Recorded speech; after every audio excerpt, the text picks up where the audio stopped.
Day 9 on the Lone Star hiking trail. The campground was just fine. I got a shower out of it. Nothing special. But what is so sad is that there was 2 stray dogs here last evening.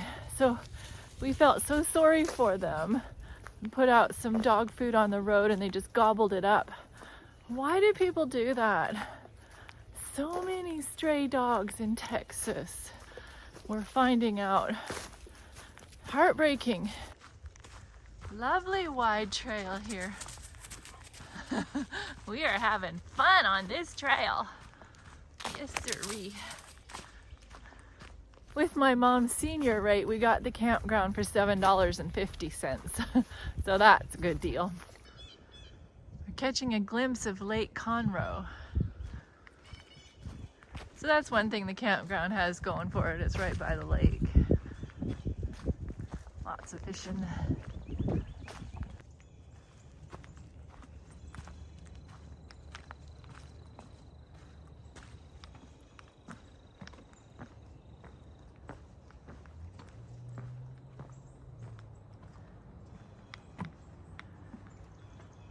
A little Texas swamp. 19 more miles. This is so exciting.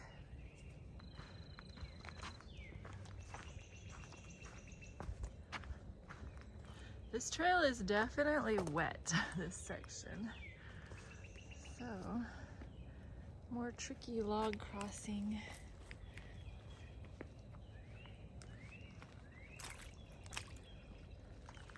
After crossing the Red Sea and having a time of celebration, the children of Israel headed on their way. They went into the Wilderness of Shur and traveled 3 days without finding water. They eventually found some water in Marah, but it was terribly bitter water.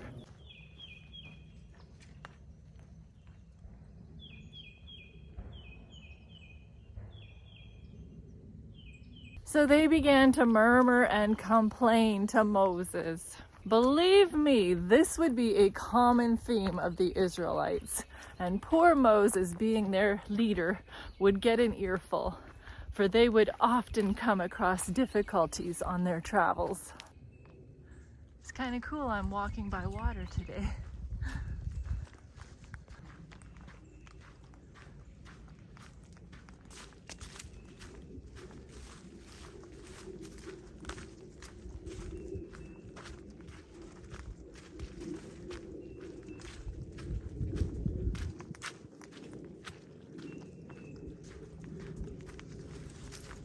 Though men will swallow unpalatable water when their thirst is great, there is a limit beyond which nature cannot go. Even beasts refuse to drink the water of certain bitter wells in the Arabian desert. So Moses cried out to the Lord, and the Lord showed him a tree. When Moses cast it into the waters were made sweet. You may think it strange that God would use a tree to make bitterness sweet. But everything God does is of symbolic significance. See if you can figure it out and leave a comment. But I'll give you a hint. Over 1,000 years later, Jesus used a tree to make bitterness and despair turn into joy and hope. Then God made a statute and an ordinance with the people. He said, if you diligently heed the voice of the Lord your God and do what is right in his sight, give ear to his commandments and keep all his statutes, I will put none of the diseases on you that I brought on the Egyptians, for I am the Lord who heals you. Here is recorded a wonderful promise.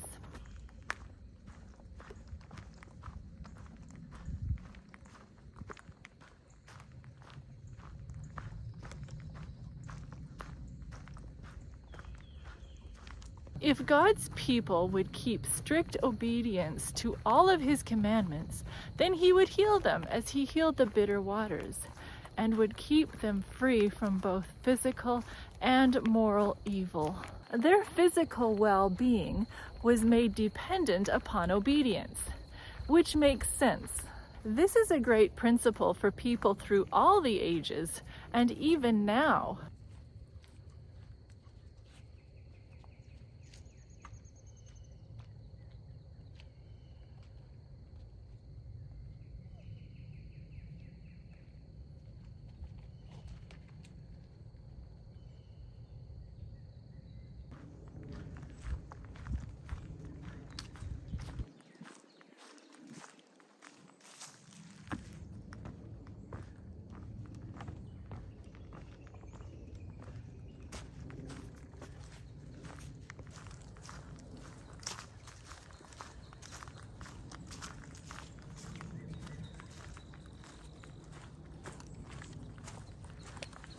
Those who disregard the laws that govern healthful living have but themselves to blame for their consequences.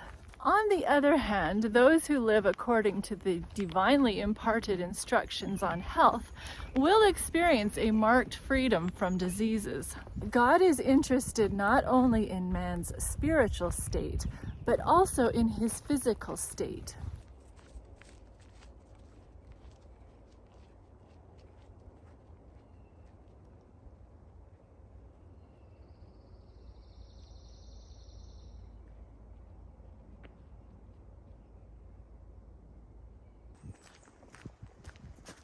I am really enjoying this walk today.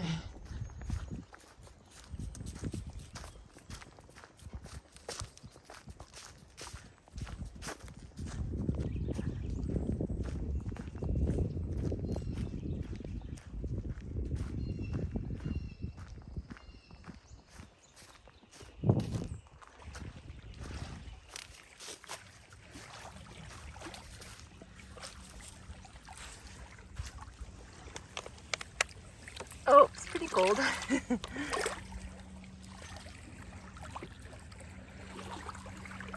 Nice big lake. Oh, we only have 15 miles to go. We've gone 5 miles today so far. Good job. This is sure bringing back memories of the Florida Trail. Swamps and palmettos. Well, this is looking pretty impressive. Nice bench. Oh, beautiful.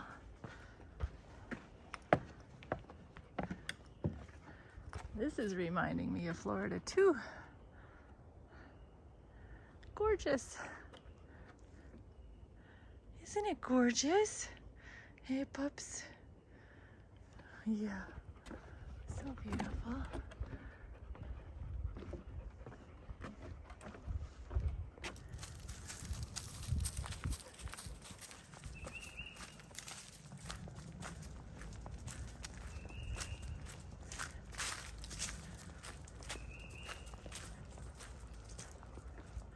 Just very idyllic.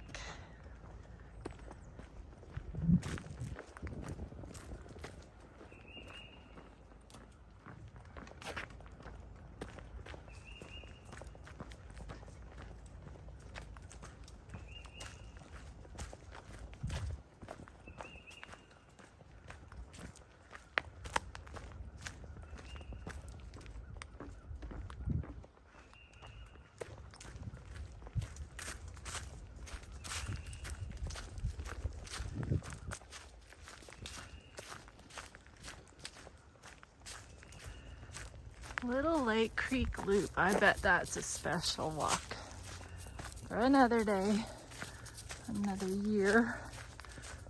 This is so nice in here though. Wow. Beautiful.